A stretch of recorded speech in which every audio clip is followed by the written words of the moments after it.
Hi friends, welcome to Kavi's Humming Nest.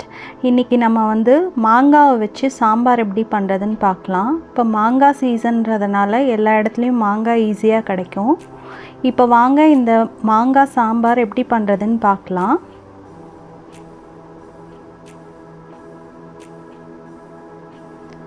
இப்போ இந்த கடாயில நான் ஒரு 3 டேபிள்ஸ்பூன் அளவுக்கு ஆயில் ஆட் பண்ணியிருக்கேன்.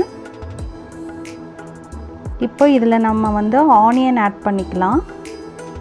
இப்போ இந்த ஆனியன் நல்லா டிரான்ஸ்பரண்ட் ஆகிற அளவுக்கு நம்ம வதக்கி எடுத்துக்கலாம். இப்போ இதில் நான் கொஞ்சமாக தக்காளி ஆட் பண்ணியிருக்கேன். அதையும் நல்லா வதக்கிக்கோங்க.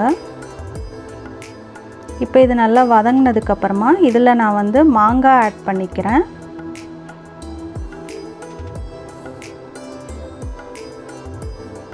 இப்போ இதை நல்லா வதக்கி எடுத்துக்கலாம்.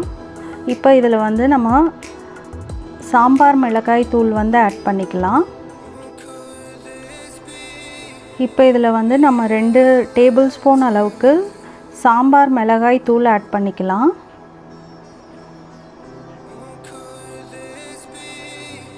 இப்போ 1/2 டீஸ்பூன் அளவுக்கு டர்மரிக் பவுடர் ஆட் பண்ணியிருக்கேன். 1 ஸ்பூன் அளவுக்கு சால்ட் ஆட் பண்ணிக்கலாம்.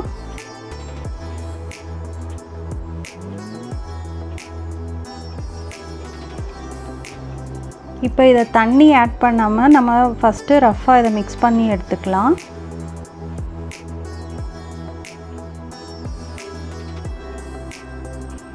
இப்போ இது வேகிற அளவுக்கு நம்ம கொஞ்சமாக தண்ணி ஆட் பண்ணிக்கலாம்.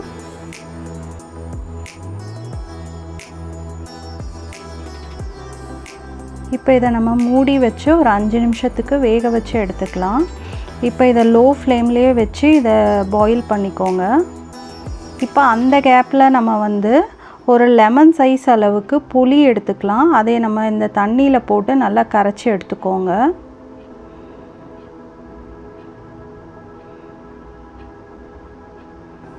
இப்போ பார்த்திங்கன்னா இந்த மாங்காய் நல்லா வெந்து வந்துடுச்சு.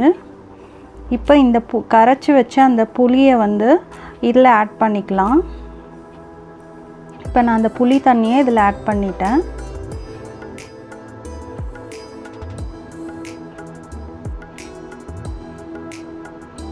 இப்போ இதில் நம்ம தூர் தால் ஆட் பண்ணிக்கலாம். நான் ஆல்ரெடி தூர் தாலை குக்கரில் குக் பண்ணி எடுத்துட்டேன்.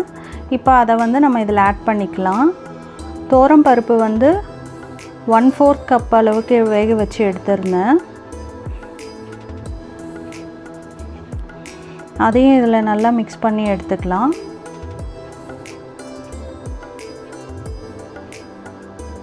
இப்போ இதில் பெருங்காயத்தூள் ஆட் பண்ணிக்கலாம்.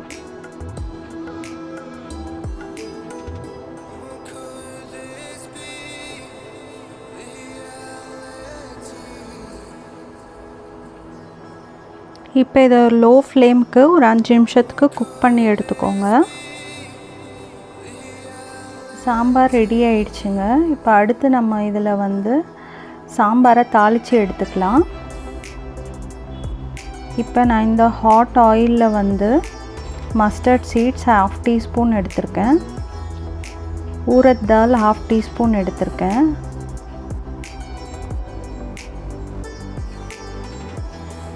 ஜீரா cumin சீட்ஸ் 1/2 டீஸ்பூன் எடுத்திருக்கேன். இப்போ இதில் நம்ம கொஞ்சமாக கறி லீவ்ஸ் ஆட் பண்ணிக்கலாம்.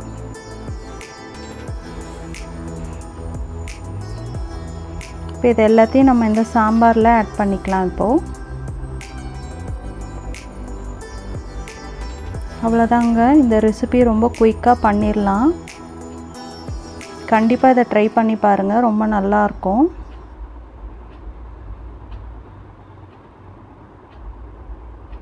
இப்போ மாங்காய் சீசன்றதுனால உங்களுக்கு எல்லா இடத்துலையுமே மாங்காய் ஈஸியாக கிடைக்குங்க. கண்டிப்பாக இந்த மாங்காவை இந்த மாதிரி ட்ரை பண்ணி சாப்பிட்டு பாருங்கள், ரொம்ப நல்லாயிருக்கும். இப்போ நான் இதில் ஃபைனலாக கொரியாண்டர் லீவ்ஸ் ஆட் பண்ணியிருக்கேன். அவ்வளோதாங்க, சாம்பார் ரெடி ஆயிடுச்சு.